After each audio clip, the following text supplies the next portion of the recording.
Hi guys, Till That Family, it's Dr. Roz. And your man Kill. And we are back for another fabulous Female Fridays. Just for, and I gotta put this out there at least once a week or something like that. For Roz's vanity, we have to shoot these videos all in the same day. That's why we're still wearing the same clothes for 2 weeks. Just so that everybody understands that.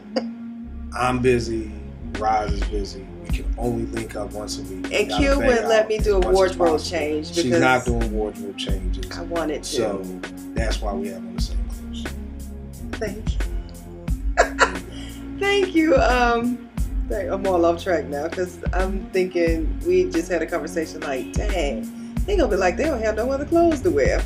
But anyway, this week's topic, we're talking about why are you not flirting with your spouse? And spouses, why aren't you welcoming the flirting that your spouse is trying to do? And I'm with you. You seem very confused. No, it was just all the spouses, but I know what you're saying. Yeah, just right. Because often so often we flirt to get them. Once we have them, we think we don't have to do that anymore. And how unfair is that? Because we're sending out this representative that we're this fun, flirtatious kind of person, and then we get in the marriage and it's like, who are you? What happened to you? Or, when your spouse is trying to flirt with you, and then now you're at a point of where like, what are you doing? Stop. You're not interested in it anymore. But then you get upset when that person doesn't want to meet your needs later, when they were trying to flirt with you. So I think we have to be open to the idea of flirting with each other, because the reality is flirting is fun. That's what causes the attraction. That's what makes a person like you. And it can be as simple as that cute little sly smile that you may have when they touch you, or batting your eyes as women. I don't know how to men flirt. No, I'm joking. You don't know how to flirt? I don't know. Yeah, I know how to flirt. So I don't know how men flirt. What did you used to do? I don't know. I'm like, nah, it's just some women understand my story. I ain't got no game. Did you really just... Yeah, okay. That's a line from Nas. He says, I got no game, it's just some women understand my story. Okay. All right. Well, I'm just trying to think of a way that men flirt, because I can't even think. I mean, I just think it's more in... how men flirt. Yeah, I know how we flirt. The key is that at the end of the day, that's usually how the affairs start. Yes. Most affairs start from by flirting. So whether it's you coming into your secretary, whether it's the new guy at your job, whether it's a guy on the train, bus, whatever, that's usually how the affairs get started. It's from that flirting. And like we're always talking about. And flirting is interest. Right. It's interest. And I don't think people really understand that. When you are not showing your spouse that you have interest in their life, you're not flirting with them anymore. And the reason why that person on the street can get your wife's attention and or your husband's attention and get them to do things that you want them to do in your marriage is because that person is showing them interest. Right. They're interested in what's going on with them. What we're trying to do throughout all these weeks and times that we're on is we're trying to divorce-proof and cheat-proof your marriage. And people usually, I think the majority of people who are married, especially men, cheat because something is missing. And I think it's the same for women. Not saying other men or women don't cheat just because, but I think that they're the minority. I think the majority of people, we did a poll of couples who have either been cheated on or were divorced, it came from something was missing. Yeah. So what we're just trying to do now is drop some jewels on why and how you can do some things to divorce-proof and cheat-proof your marriage, and to stop that. To when a chick flirts with your man is nothing because you've been flirting with your man all day. Right. So he's not excited or enticed it's not, by that. It's almost the same way I'm raising my daughter, so that when a dude tells her he loves her, it's like, my dad tell me that all the time. Yeah, you gotta come with something more than that. Yeah. So, but I think we get caught up in life. I think life, and this is a great example. Now, I may have said this before, so my brain don't know what I'm saying. But even that big snowstorm 2 years ago, when me and T got stuck in the house, we just had a ball. I had the most fun with my husband too. Nate's daycare was around the corner. We could We trudged through the snow to get her to daycare, and then we came home and we just had a ball. And we just realized that it's everyday life that just beats down on these commutes, all this work and everything. What was that, like a 2 week? That was like it was 2 weeks. Like a 2 week break, yeah. But then as soon as we went right back to work, it just went right back to the regular road, you know. Yeah. So at the end of the day, I understand, you know, in your mind, you're thinking about, okay, you gotta get groceries, so you're sending your husband a text, get groceries, get this, get that. You're sending all these work texts and all these work emails and all these work phone calls of what you need to do and can you pick up and can you do, but you're not sending any flirty, even just the I love you, you know, you're not even sending those type of texts. So, you know, it's hard if you're always, or men to our wives, we may not be sending nothing, you know, at least the wives are texting, we may just not even do anything, but it's hard, you know. I just always try to think about it where the situation may be. Or you're calling just because, not because you truly want to, but you know it'll get her off your back. Right. You know, it's that kind of forced call and not that call that you really want to make, you know, and what makes us, when we're in relationships, what makes us get to that point? So where we're like, I'm just doing this to keep the peace. And not really truly because you want to. It's life. I think it's just life. I think it's more than life, though. I think it's more than life. Because in the beginning... Well, I mean, I think after time, you get comfortable. Yeah. And I think most people, you know, and I applaud people. I think it's just our generation as far as not laziness. I don't know what the word is, but, you know, like, I'll be watching something and they'll be like, Magic Johnson's dad worked at this mill and he was never late a day in his life. And I'm like, you ain't been late 60 years for working? Like, that ain't this generation we dealing with. We may be late once a week, you know. You ain't hearing that, but I just think that, you know, the more comfortable we get, the more lax we become. You know, we don't send flirty emails, so you kind of just get used to that. If it's an email from your wife or your husband, you kind of figure out, oh, you know, it's work. You know, it's a what is it? You know, so it's never like, what have I done now? Yeah, you never get that email or that text that's just like, oh, wow, like, oh, okay. Like, so I think that becomes, okay, well, let me just call her so I don't have to hear her mouth. And all those things just kind of kick in because you're not really enjoying each other. Or writing love letters. Or, you know, we just don't do any of that anymore. You did that when you were trying to conquer the conquest, so why stop now? But, and he still does. He still does, though. Write. I was working on a book when I met T, and I actually was writing about it. So I guess I did write love letters. Well, it wasn't love letters. Not saying people who write love letters are suckers. I'm just not the love letter type. I'm a find what? I'm not calling Frank a sucker. I mean, that's good. That's good. I just said that they're not. I'm just not the love letter writing type. But I guess in a way, if I'm writing about you in my book, that's a love letter. Yeah, it's a love letter. Yeah. It's just not a love letter to me.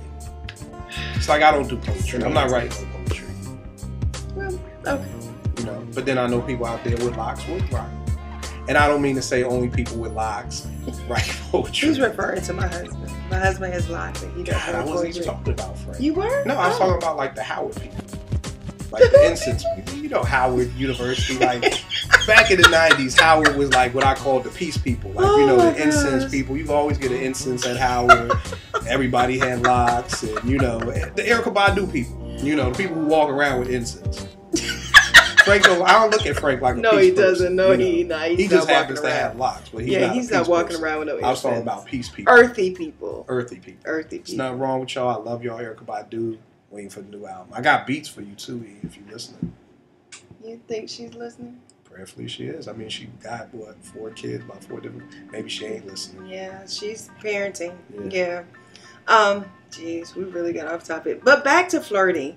I mean, I think you have to take a step back, and if you're not doing it, then look at yourself and see what you're not doing in your marriage. Look and see what you were doing before. I didn't realize it. I didn't realize it until I was talking to my husband the other night. He was like, "Yeah, you know you tricked me, right?" I was like, "What you talking about?" He was like, "You used to go get meals from places like you actually cooked it," and I didn't realize I did that. He was like, so for one, I thought you could cook. And for two, like, you don't even do that anymore. And I was like, yeah, because you love to cook so much. He was like, yeah, I like to cook, but it ain't. I would like for you to cook sometimes too, you know. So I got the message from him. even though you've said it several times. I'm getting there. I'm getting there. And I think you just have to look at yourself. What are you not doing that you think your spouse would appreciate? And you should start doing those things. You do it for other people. We do? Yeah, you try to please other people in your life. Why not please your spouse? It's true. You should try to please your spouse. You suck up to your boss, and you try to get on the good side of other people. Why not still have that kind of? We talked about 2-3 weeks ago that you feel like I've gotten a job. You're sucking up to people to keep something. Yeah. So you're sucking up to people to get to another level. But if you just know in your heart of hearts that your boss couldn't fire you, you would stop sucking up to your boss. Probably so. The situation is that we need to just keep sucking up to our wives. It's the not knowing though. But the not knowing could be the same in marriage. Yeah, but I think most people honestly don't believe that my wife or my husband isn't going to leave me. If you came across somebody who really believes, who looks at their marriage like a job, like my husband can't leave me or my wife can't leave me, those are probably the type of people who are more on their job than others. But I think the majority of people are like, he ain't going nowhere. She ain't going nowhere. She ain't got time to be getting used to nobody else. At the end of the day, that's what I think that, when you ask the question of why I think that is what brings us down. And I've said this before, it's the, I can't think of the word. It's the, you are just, I can't think of the word. The word, you are so. Describe it. You are, I'm playing gestures. All right. The word I'm looking for, is, we're so, we're, I don't know, I'll say it like this. We're so caught up in ourselves. We're selfish? Yeah, well, not that wasn't the word, but we can use selfish. Okay. We're so selfish that we can't see anybody else's joy of what they're missing out on. I believe, even though I don't like to say that people are narcissistic, but I think we can be so narcissistic and it can be so much about self that, I agree with you that we miss out on those components of what other people need. Because I know whenever I used to try to have this conversation with my husband, I'd be like, we need to talk. I need this, I need that. And it's like, how selfish is that? Have you even asked him what he needs? Right. So now I try to come to the table like, what does our family need for us to be better? And I think it's just how you switch up what you say and how you, ladies, never, ever tell a man we need to talk. It's just, you're going to shut him down. So don't do that. If you really want to have a conversation, just start having a conversation. Just start talking. Preferably like in a car where he's trapped. He's trapped. Yeah, he can't get out. I get defenseless. He can't get out, Especially with this traffic here in D.C. Right. With the commute, you might have a great hour to talk about something. That's true. You have to be mindful of how to use your time. Or you can just piss him the hell off and he can be mad and nobody want no madman driving in traffic. So. Well, you have to not try to take people off. Right. I think, like you said, you just have to have those conversations. I think at the end of the day, most of these videos are going to end with, you got to talk. You got to have conversation. You got to bring these things up. And because there are a lot of men who are miserable in their marriage, and it's only because they're not talking and they're not sharing, and the wives they're not opening up. Yeah. So at the end of the day, a lot of times we make our marriages what they are. You know what I'm saying? If we want to make them good, let's treat our husbands and our wives good. If we want to make them bad, let's ignore each other. But I think we definitely got to flirt. So send that flirty text. Get your flirt out. What's that song? I'm a flirt. I don't know. It's like an R. Kelly song, right? Not sure. It's old. I don't listen to the radio. I'm sorry. Rise is mad at me because I don't listen to the radio. Well, you're in music. I thought you would know the song. And it's like, again, gotta always keep quoting my man Chris Rock. It's like, I think I love my wife. Like we said, you used to get those phone calls like, I can't wait to... And now you get phone calls like, I can't wait to show you these drapes. And it's like, I want the first phone call that I used to get back in the day. So let's flirt with each other. Flirt with your spouse. Let's do some flirting this week. Yeah. Let's send some flirty, sexy texts.